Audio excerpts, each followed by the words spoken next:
the story of the restoration of the temple worship, between Malachi and Matthew is needed to be told. So they began to tell all the stories, and these stories were not incorporated in the Hebrew Bible, but they were incorporated in the Greek version of the Hebrew Bible in Egypt.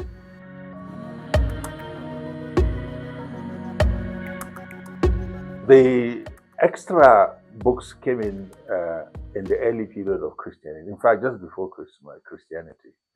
The Bible, the Old Testament Bible, which Christians began to use, was a text that had been done in Egypt, and which, fortunately or unfortunately, had incorporated some of these extra books called Apocrypha, or extra canonical books. They've incorporated them. And this is because they wanted to tell the story of the people of Israel between Malachi and Matthew. What was happening? I mean, the idea that everything was in the limbo and there was complete darkness and nothing was happening, they tried to say, no, it's not true. A lot of religiosity was happening. A lot of struggles was happening among the Jews and between the Jews and their neighbors, and so on. And a lot of intervention by God was done. Like the story of the Maccabees, how God delivered them from the hands of their colonialists and liberated them, and so on. So the story of the restoration of the temple worship, between Malachi and Matthew is needed to be told. So they began to tell all the stories, and these stories were not incorporated in the Hebrew Bible, but they were incorporated in the Greek version of the Hebrew Bible in Egypt. So they put these things together. Now, when Christianity was born, Christians had no access to the Hebrew Bible. The book that they had access to was the Bible that was translated into Greek by the Egyptians or Egyptian Jews. Why did the Egyptian Jews translated the Bible or their own Bible into Greek? And the reason is that they felt that their children needed to learn about their faith, but they could not teach them using Hebrew because neither the parents nor the children understood Hebrew. So what they did was to find people, they were traditionally said 7 people who knew Hebrew very well, to translate the Old Testament books into Greek, but incorporated existing books that were in Hebrew or Aramaic into Greek as well and put them together. And it was called the Septuagint. So that's the Greek Old Testament.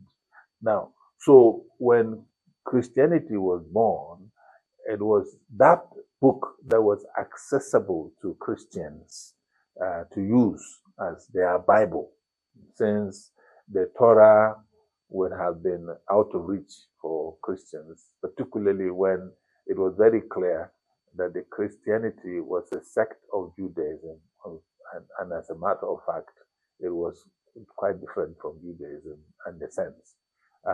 So for a long period of time, therefore, Christians used the Septuagint, which had the Apocrypha, and that continued until the Reformation period. When reformers began to look at the teaching of the church, they found that some of the wrong teachings that were contrary to their understanding of both the Old Testament and New Testament were coming from the Apocrypha, those extra books that were added to the Old Testament in Egypt. Then they now say, well, the best way to deal with this issue is to do away with all these extra books. But because the reformers eventually separated themselves from the the Catholic Church, or what we call the Roman Catholic Church, it meant that it's only the reformers that had the Old Testament as we have it today. I mean, in Protestant churches. But the Catholics still retain their own because they believe that that is the original Bible that they had, that where the church had, which had all the other books. I think the reformers' thinking at that time was that when you look at the Apocrypha books and compare with other books like the Gospels or even the Old Testament books that were said to be were inspired, you find that they don't really tell a story which is based on revelation, so to speak. So the power of conviction and power to make one to strengthen somebody's faith was not seen in those apocrypha, and so you can't compare it with those ones. And even in the Greek Bible, they were not put as if they had authority like Isaiah or Jeremiah or Micah or something like that. They were extra books to be read. And so they would have been like novels that Christians would have read, or the Jews would have read, just to hear the story of valor or courage that they displayed and all this. And some revelations that came, from some spirit and so on that were not really in tangent with what was happening, what was written in the Old Testament and so on. So there were stories that would have been read by somebody at pleasure, relaxing and reading, just like we read novels today. But then the church carried it until the reformers, and then they found that through the ages, the church had always draw some of their teachings from that kind of material. And they said, no, that's not correct, because the Jews never draw teachings from that. In fact, the Jews never put the Apocrypha into their own Bible. So why would we as Christians even make reference to it as if they are inspired?